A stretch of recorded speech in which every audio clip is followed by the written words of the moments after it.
So here we are back again, and I've blocked some areas in, but as I was doing that and actually appraising my work, I realised I forgot his ear, which is behind this great big ball of fluff over here. And I want to get that feeling of dark and the light shining on this line.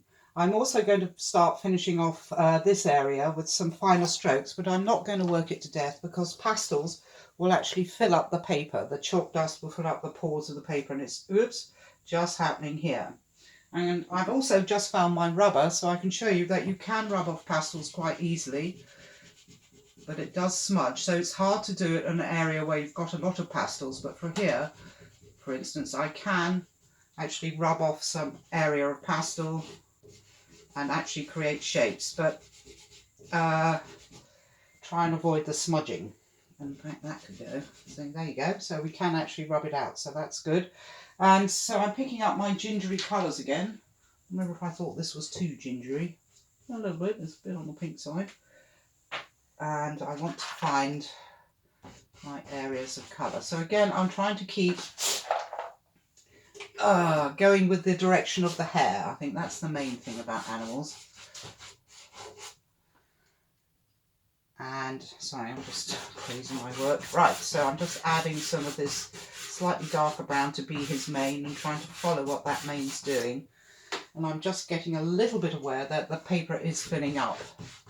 So I'm going to add some nice hairy bits here and layer on that colour.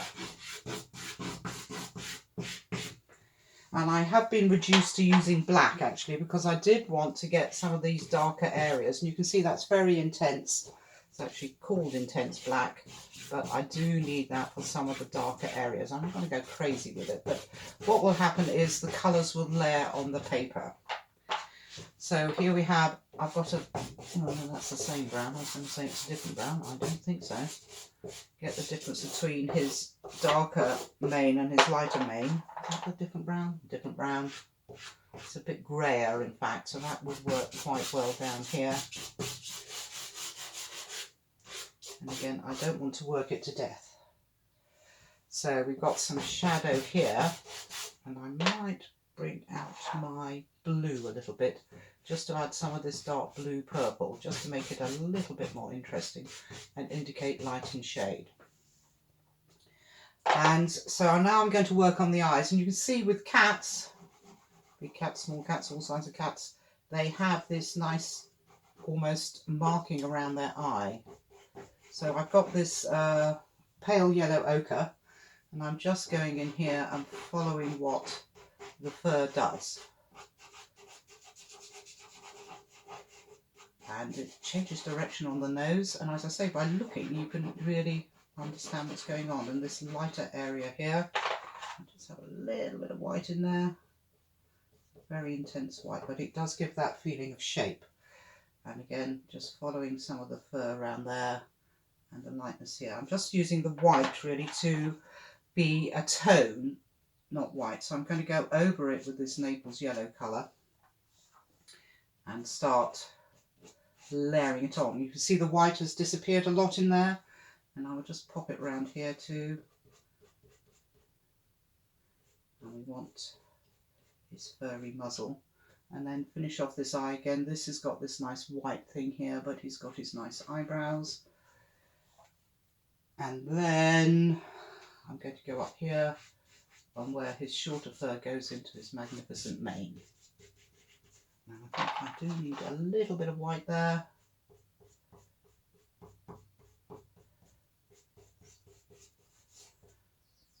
And just a little bit there, just to highlight some areas. And I think I need a little bit here. And again, it's this differential touch, so you can be quite pale, and then you can go really quite dark with it just by pressing that little bit harder. So I just want a little bit of that going on there. And we've got some furry bits over here. So it's just generally adding tone, and I think I want a little bit more in there. So I'm using the side of the pastel here to catch the lightness there, and hopefully the lighter Naples yellow colour I can put on top, and that will be more like a furry bit. And there is something happening in there, so I'm just going to go on very lightly put on the fur, what it's doing there. The main thing about that area is in fact the shadow. And it's funny, when you actually spend time with a painting or drawing or something, oops, that's mixing up, you grow quite fond of the subject.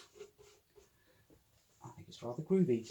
And I'm really cross with myself. As usual, my painting has got a little bit bigger than the thing. I haven't caught that area there. I always find when I start drawing, it starts out small and then my subject gets bigger and bigger and bigger. And unfortunately, the loveliness of his mane has disappeared a bit. So I'm just going in there. I want that nice yellow ochre in there too.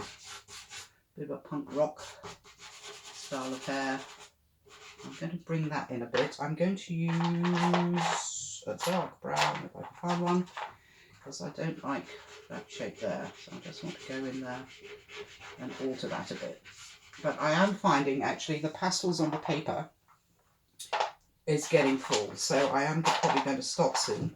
I must rescue his poor ear, which is over here somewhere, and he's got a bit of fuzz there, but you see that went a little bit green. I don't know if you can see, because I put blue on there, but no bad thing. So I just want to catch some of those areas there.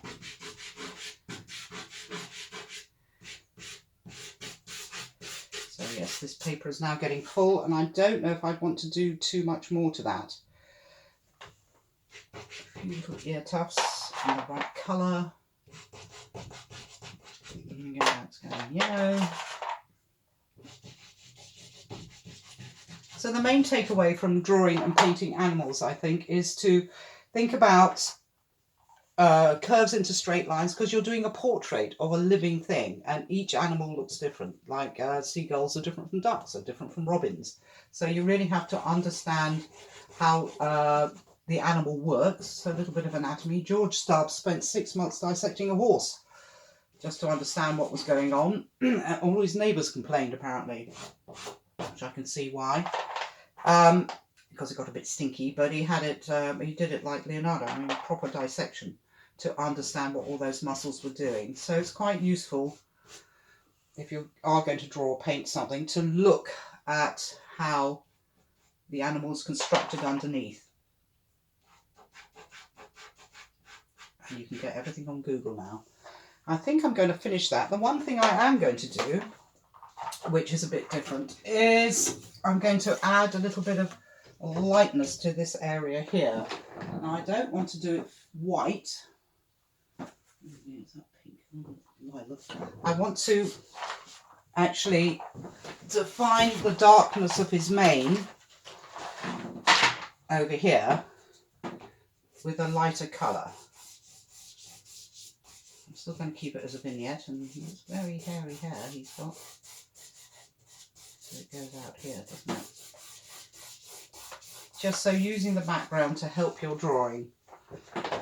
And oh, there's a lot of mane going on there. So I'm just lightening this area up just by using a pastel on its side. Unfortunately, this is a lilac colour, which is all I could find, mainly because I didn't want to use white.